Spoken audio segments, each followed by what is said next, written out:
Hello' everyone, good evening. Jina's kitchen and ব্লগছলৈ পুনৰবাৰ আপোনালোক সকলোকে স্বাগতম জনাইছোঁ।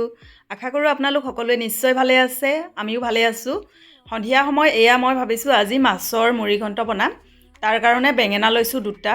বেঙেনাকেইটা একেবাৰে শুকাই গৈছিল, ভাবিলোঁ কি বনাওঁ কি নবনাওঁকৈ দুটা মাছৰ মূৰ আছিলে, তাকে বনাম বুলি লৈছোঁ এতিয়া। আৰু মই মুড়িঘণ্ট বনালে কিন্তু বেঙেনা দি প্ৰায়ে বনাওঁ। আজি বলক তেন্তে মোৰ ষ্টাইলত মুড়িঘণ্ট আপোনালোকেও এবাৰ বনাই খাই চাওক। এইফালে কেৰাহী গৰম হৈ উঠাতে মই টেবুল চামুচৰ জোখেৰে 1.5 চামুচমান মিঠাতেল দিছোঁ, লগতে হিং দিছোঁ আৰু তেজপাত এখিলা এনেকৈ টুকুৰা টুকুৰ কৰি ইয়াতে দি দিছোঁ। লগতে শুকান জলকীয়া লৈছোঁ দেই 4টামান। আৰু এই জলকীয়াখিনি কিন্তু মই বজাৰৰ পৰা আনি ধুই শুকুৱাই থৈছিলোঁ, আৰু সেইকেইটা মই টুকুৰা টুকুৰ কৰি এনেকৈ দি দিছোঁ গৰম তেলতে।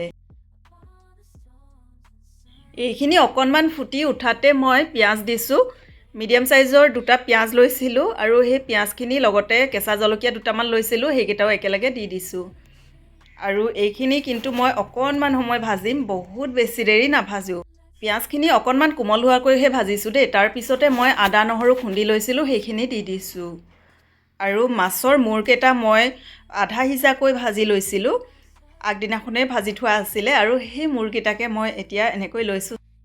এয়া দুটা মূৰ আধা সিজাকৈ আছে আৰু বেঙেনা আছে। আৰু সেইখিনি মছলা কিন্তু বহুত বেছিকৈ মই ভজা নাই আজি, আৰু অকণমান ভজা হোৱাতে ইয়াতে মই মছলাখিনি দি দিম। শুকান মছলা যেনেকৈ হালধি গুড়া অকণমান দিছোঁ, আৰু লগতে অকণমান ৰেড চিলি পাউডাৰ, আৰু ধনিয়া গুড়া অকণমান, আৰু অকণমান জিৰা গুড়া, এনেকৈ এইখিনি ধুনীয়াকৈ মই ভাজি লৈছোঁ। আৰু এইখিনি বহুত বেছি দেৰিকৈ ভাজিবলৈ দৰকাৰ নাই। মছলাখিনিত মই পানী যিহেতু দিয়া নাই, নহ'লে জ্বলি যাব, সেইকাৰণে খৰধৰকৈ কাটি লোৱা বেঙেনাখিনি দি দিছোঁ। আৰু বেঙেনাখিনি সিজিবলৈতো বহুত বেছি দেৰি নালাগে, সোনকালে গলি যায়। আধা সিজা হওঁতে কিন্তু মই মাছৰ মূৰকেইটাও দি দিছিলোঁ, লগতে জোখমতে নিমখো দি দিলোঁ।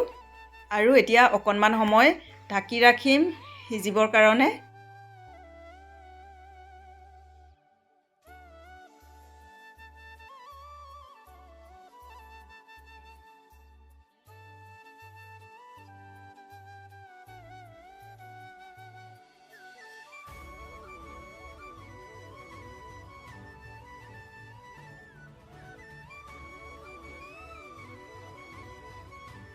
আৰু এই বেঙেনাখিনি অকণমানকৈ গলিবলৈ ধৰিছে, অলপ অলপকৈ সিজিছে।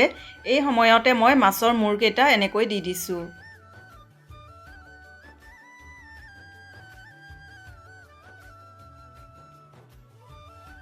আৰু দেখিছেনে, অলপ সময়ৰ পিছতে মই আকৌ খুলি চাইছোঁ, এয়া মাছৰ মূৰকেইটা নিজে নিজে ভাঙি যাবলৈ ধৰিছে। অলপ অলপ পানী পানী হৈ গ'লে কিন্তু নিজে মূৰকেইটা এনেকৈ এৰ খাই যায়, দেখিছেনে? খুব ধুনীয়াকৈ সিজিও গৈছে। আৰু এইখিনি অলপ সময় আকৌ ভাজিম। আপোনালোকে ইচ্ছা কৰিলে ইয়াত আকৌ পানীও দি দিব পাৰে অকণমানকৈ, একেবাৰে পানী জোল কৰি নহয়, যাতে সিজিবলৈ। আৰু মই পিছে তেনেকৈ পানী ব্যৱহাৰ কৰা নাই, আৰু এইখিনি সময়তে অকণমানকৈ আকৌ সিজিবলৈ ঢাকি ৰাখিছোঁ। আৰু এইফালে দেখিছেনে, মাছৰ মূৰৰ পৰাও তেল ওলালে, ধুনীয়াকৈ গলি গৈছে, বেঙেনাও একেবাৰে গলি গৈছে। এই সময়তে মই দি দিছোঁ দুটা বিলাহী, এনেকৈ দীঘলীয়া দীঘলীয়া কৰি কাটি লৈছিলোঁ। আৰু বিলাহীখিনিৰ লগত ধুনীয়াকৈ এইখিনি ভাজি ল'ম, আৰু অলপ সময় ঢাকন লগাই।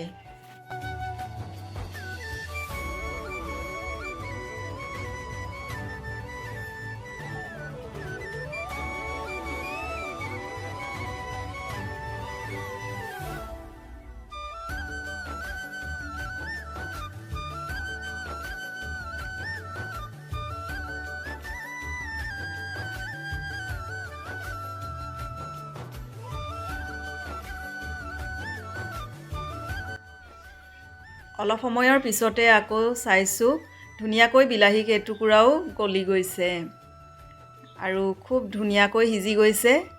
মাছৰ মুড়িঘণ্ট বেঙেনাৰেদি আজি এয়া হৈ গৈছে। আৰু এইখিনি অকণমান সময় এনেকৈ মই লৰাই লৰাই ভাজি থাকিলোঁ। শেষত এনেকৈ কেইডালমান কেঁচা ধনিয়া দি মই এইখিনি অফ কৰি নমাই থ'লোঁ। আৰু খোৱাৰ সময়তহে কিন্তু মই আকৌ চাৰ্ভিং বাউলত উলিয়াই লৈছোঁ দেই। এয়া মাছৰ মুড়িঘণ্ট গৰম গৰম ধোঁৱা ওলাই আছে। খাবলৈ কিন্তু খুব টেষ্টি দেই, আপোনালোকে এবাৰ বনাই খাই চাব কিন্তু। আৰু আজিৰ ভিডিঅ'টো আপোনালোকে শেষলৈকে চাই থকাৰ বাবে অশেষ ধন্যবাদ দিছোঁ আগলৈ এনেকৈ চাই গৈ থাকিব আৰু যদি ভিডিঅ'টো নতুনকৈ চাইছে তেন্তে প্লিজ চেনেলটো ছাবস্ক্ৰাইব কৰি ল'ব লগতে লাইক কৰিব কমেণ্ট কৰিব আৰু শ্বেয়াৰ কৰিবলৈ নাপাহৰিব আজিলৈ তেন্তে আহোঁ পুনৰ লগ পাম মই মোৰ অন্য এটা ভিডিঅ'ত বাই বাই থেংক ইউ